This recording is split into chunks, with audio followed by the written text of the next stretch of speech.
aí, olá! Começa agora mais um TRT das Gerais. Vamos às notícias do TRT da Terceira Região. No programa de hoje você confere. Trabalhador que faz curso à distância para atender empresa recebe hora extra por tempo dedicado ao estudo. Esse horário era considerado em proveito do estabelecimento bancário. Escola Judicial promove curso de Direito Eletrônico com foco no PJE. E a Justiça do Trabalho conta com um novo espaço para a realização de leilões. Nas horas vagas, um juiz do trabalho que se livra da tensão diária praticando artes marciais. Tudo isso você confere agora, aqui no TRT das Gerais, que está entrando no ar.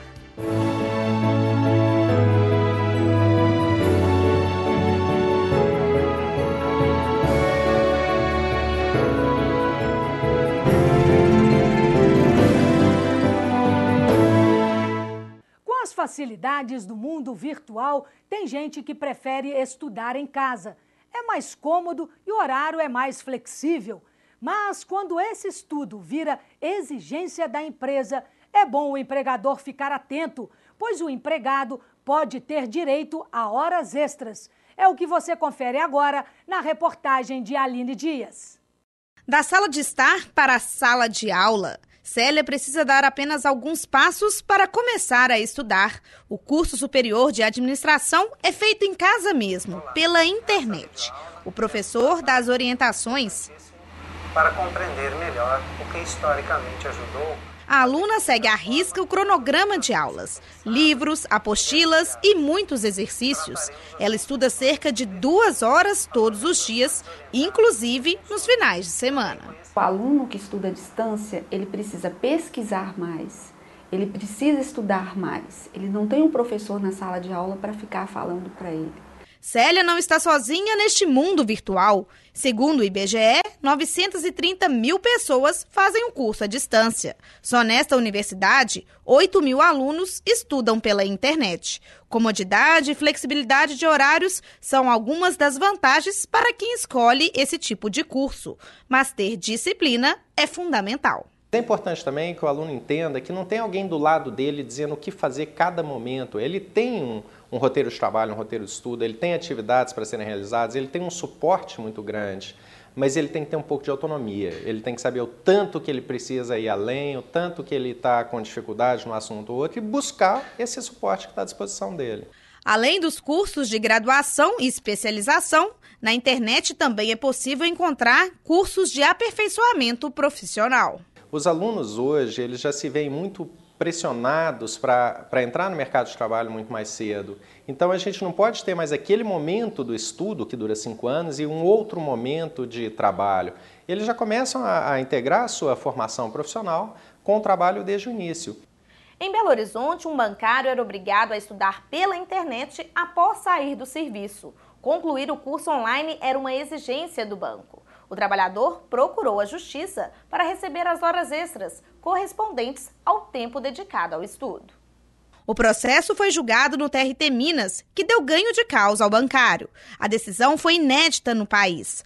O relator se baseou na Lei 12.551, que diz que não há distinção entre o trabalho realizado na empresa, o realizado em casa e à distância. Nós sabemos que na rotina de serviço dos bancários, aqueles que trabalham dentro do estabelecimento, não sobra tempo para nada.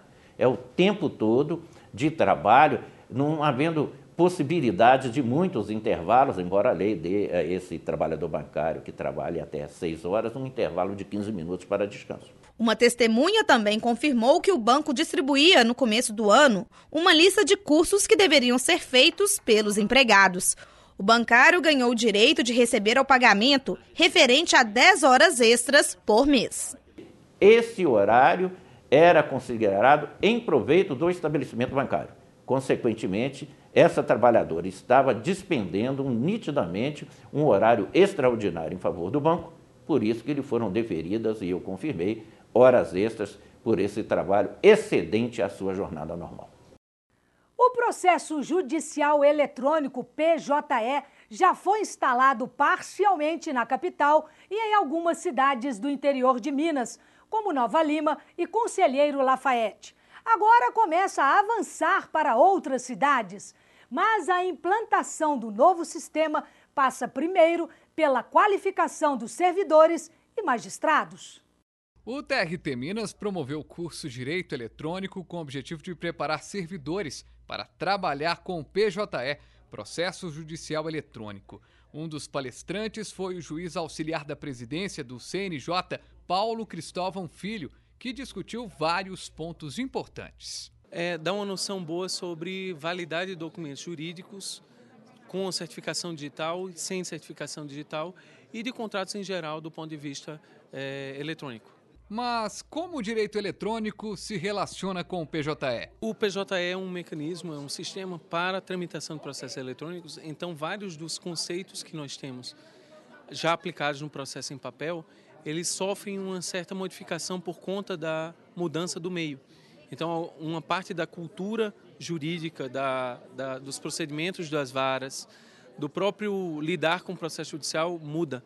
E nessa mudança nós temos que ter bem em mente essas características específicas que interessam ao direito eletrônico. Servidores e magistrados estão empolgados com a implantação do PJE em Minas Gerais, que começou em Nova Lima e vai se estender por todo o estado. Eu acho que vai agilizar muito, a gente precisa, com o aumento de demanda, eu acho que vai ser muito bom em todos os sentidos. Eu acho que todo mundo está um pouco apreensivo com relação a isso, porque é uma novidade muito grande para a gente, mas não tem como a gente ficar na contramão da tecnologia, a gente vai ter que aprender a se adaptar. E depois eu acho que vai ser muito bom, vai acelerar demais o processo. Então, no médio prazo, acredito eu, a gente vai conseguir ficar bem tranquilo com relação a isso. E a Justiça do Trabalho conta com um novo espaço para a realização de leilões. Além de oferecer mais conforto para os arrematantes, o local pode ajudar a aumentar a arrecadação para o pagamento de dívidas trabalhistas.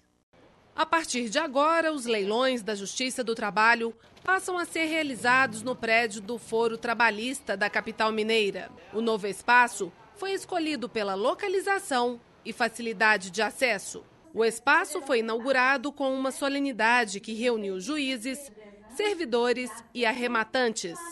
Além de oferecer mais conforto, o local oferece recursos extras, como aparelhagem de som, para melhorar a qualidade do leilão. Para a diretora do Foro de Belo Horizonte, as novidades e tanta movimentação podem ajudar a aumentar a arrecadação para o pagamento de dívidas trabalhistas. A expectativa é melhorar o serviço de leilão do tribunal, é oferecer um espaço de excelência para a execução de um trabalho que tem que ser feito com a maior economia possível e transparência.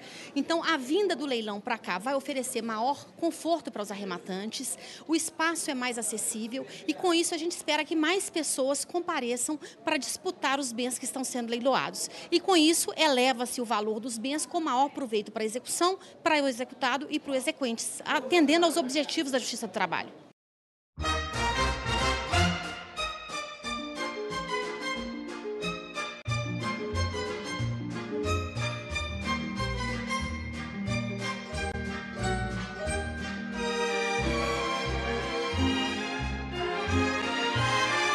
Empregado doméstico, sem dúvida.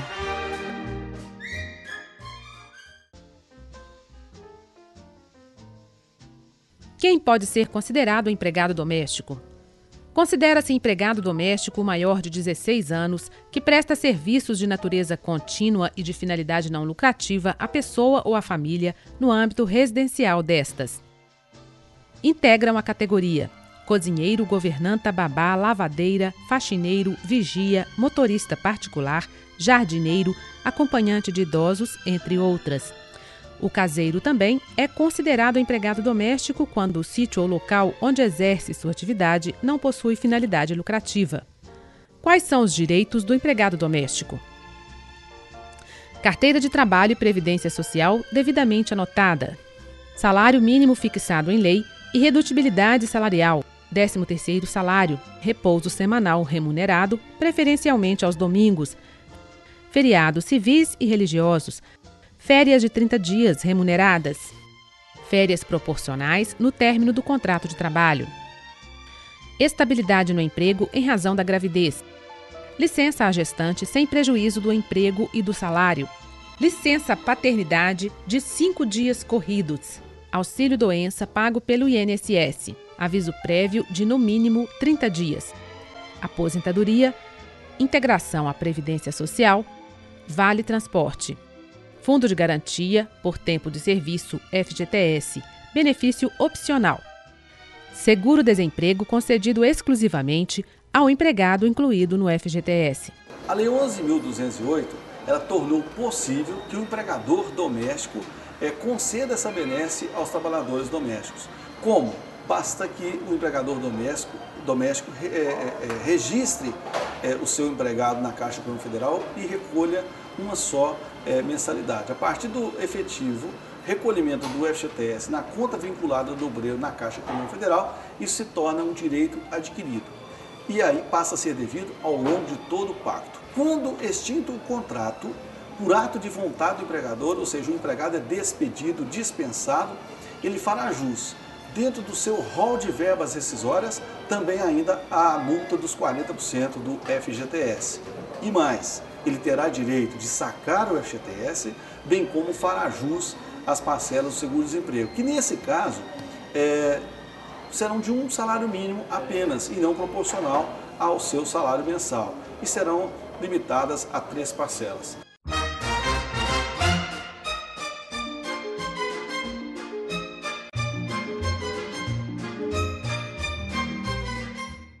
No próximo bloco você confere o Notícias Jurídicas na TV com Margarida Lages. Cerceamento de defesa. Você sabe o que significa isso? Que é isso? Fique ligado, você vai saber em instantes. Não saia daí, a gente volta já já.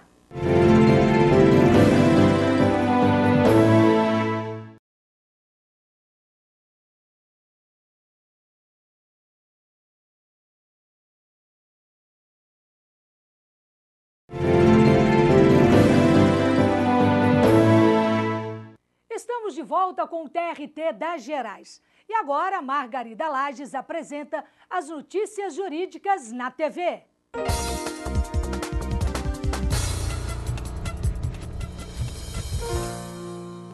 Depois de ajuizar a ação contra a empresa, um trabalhador foi pressionado por membros da diretoria para que desistisse da ação. Ofereceram a ele um valor bem abaixo do que tinha sido deferido na sentença. Como ele não aceitou, foi dispensado sem justa causa. 3 testemunhas confirmaram a existência de pressão e ameaça por parte da diretoria para que os trabalhadores que ajuizaram a ação desistissem dos processos. Para o desembargador Fernando Antônio Viegas Peixoto, a conduta da empregadora foi discriminatória e ofensiva ao direito fundamental de acesso à justiça e à dignidade do trabalhador. Acompanhando o relator, a 8ª turma do TRT de Minas manteve a condenação em danos morais, apenas reduzindo o valor da indenização para R$10 mil. E agora vamos para a decisão da 5ª Vara do Trabalho de Belo Horizonte, que declarou nula a dispensa por justa causa de um dependente químico, empregado da Superintendência de Limpeza Urbana de Belo Horizonte. A perícia constatou que o reclamante é dependente químico desde os 30 anos, estando totalmente inapto para o trabalho. Por isso, na visão da juíza Daniela Torres Conceição, o trabalhador não poderia ser dispensado, mas sim encaminhado para tratamento. Citando jurisprudência do TRT, a julgadora demonstrou que o alcoolismo é considerado doença pela Organização Mundial de Saúde, doença essa que pode ser hereditária. A juíza determinou a reintegração imediata do dependente químico no emprego. A empresa recorreu, mas o Tribunal de Minas confirmou a decisão. Confira todos os dias as notícias jurídicas no site do TRT de Minas, www.trt3.jus.br. Você já ouviu falar em cerceamento de defesa? Preste atenção, porque nós vamos explicar agora o que significa isso. Roda aí. Que é isso? Que é isso? Que é isso? Que é isso? Que é isso? Que é isso? Cerceamento de defesa? Cerca? Ligada à defesa, alguma coisa. É, que o advogado defende, né? Cerceamento de defesa, aí já preparação de uma defesa jurídica trabalhista. Quando tem forças exógenas influenciando no bom andamento dos feitos do processo. Piorou? Nunca ouvi falar disso. Cerceamento de defesa. Uma trégua no processo. Pega a gente de um jeito, meu Deus do céu. Eu tinha que estar com o dicionário aqui. Que é isso?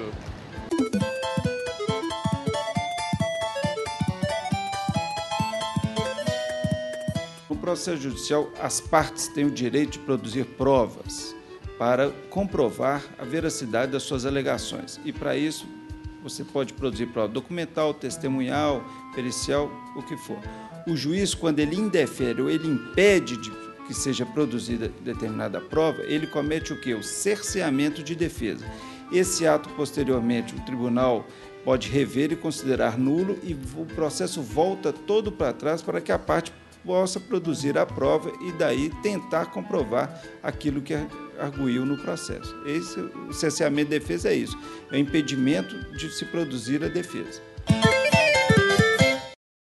Conciliação é a principal característica da Justiça do Trabalho, mas resolver conflitos judiciais por meio de acordo ainda é um grande desafio. Este foi o tema de um seminário promovido em Belo Horizonte pelo CNJ.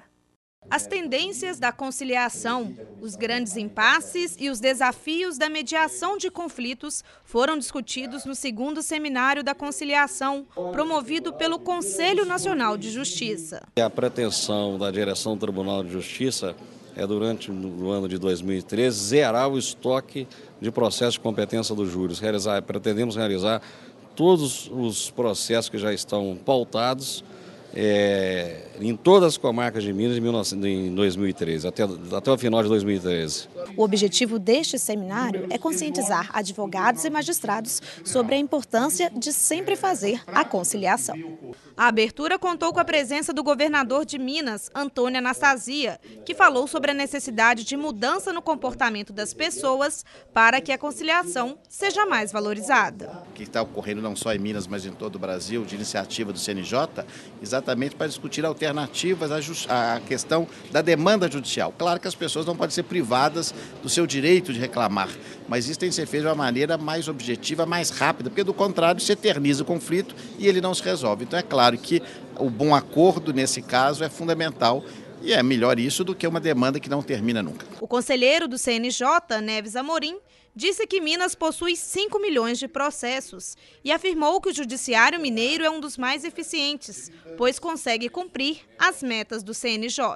Em todos os tribunais estão cumprindo as metas do CNJ, que são as metas de eliminação dos processos que estão em acervo, para que possamos julgar os processos em dia. O Tribunal de Minas tem sido um grande exemplo de tudo isso, está resolvendo e outros tribunais estão seguindo o mesmo caminho. É uma obrigação. A conciliação na Justiça do Trabalho é a marca, sempre foi a marca principal de se fazer justiça. A iniciativa do CNJ, encampada e disseminada pelo CNJ em todo o país, vem solidificar o acesso à justiça e à cidadania do povo brasileiro.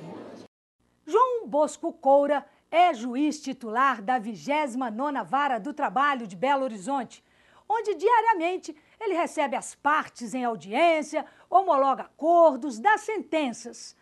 O trabalho dele não é mole, não. Como ninguém é de ferro, João Bosco dá um jeito de aliviar a tensão nas horas vagas. E como ele faz isso, é o que você vai conferir agora.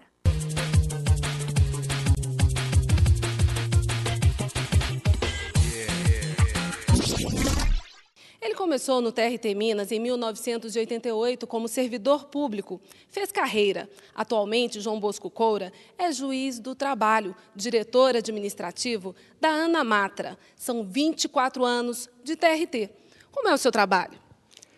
O trabalho do juiz é basicamente conhecer e solucionar os conflitos, não é, que são trazidos pelas partes, pelo jurisdicionado, até o Poder Judiciário. O trabalho de juiz é cansativo, exige grande esforço intelectual, mas João Bosco Coura sabe como aliviar a tensão diária.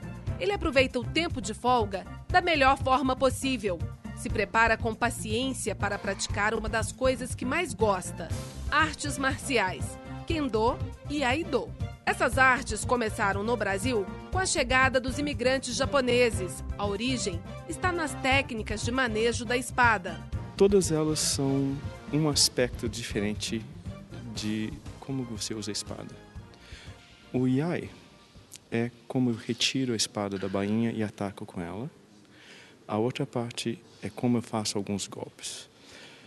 Tem uma outra parte do iai que a gente usa as espadas de madeira, os boken, que a gente aprende algumas técnicas.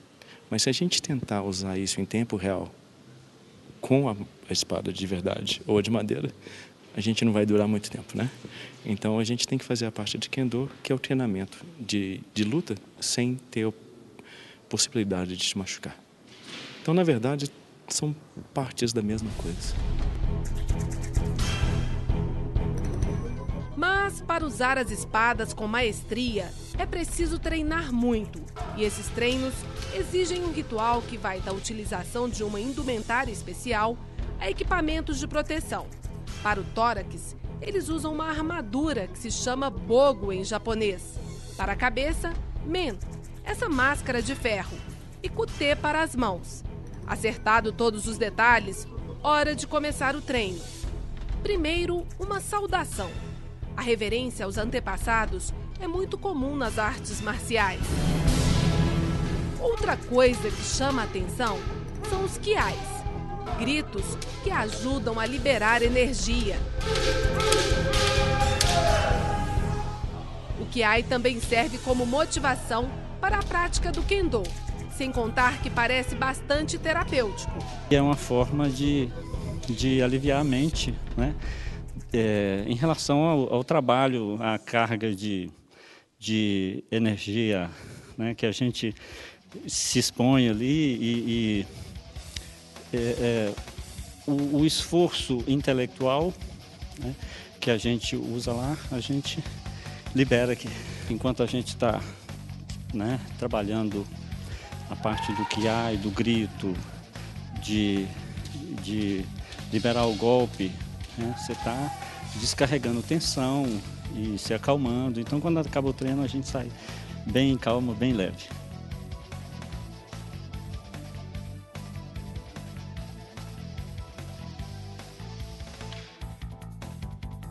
Qualquer pessoa pode treinar, desde de criança até mais velho, a idade que tiver, né? A questão da técnica você vai pegando com o tempo, né? O objetivo nosso até é a gente, nessa convivência com o treino, ir passando valores, princípios que a pessoa vai levar para o dia a dia. Com relação à prática, a gente já viu que é preciso ter muita concentração. E se a ideia é moldar corpo, mente e espírito por meio do treinamento correto no manejo da espada, ainda bem que os inimigos nas situações de combate são imaginários.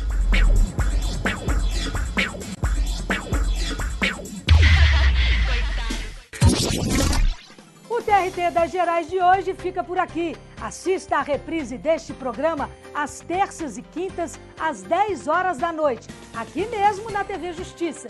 Você também pode acessar a nossa programação no site trt3.jus.br. Entre em contato conosco pelas redes sociais. Estamos no Twitter, Facebook e no YouTube. Um grande abraço e até a próxima semana. Tchau!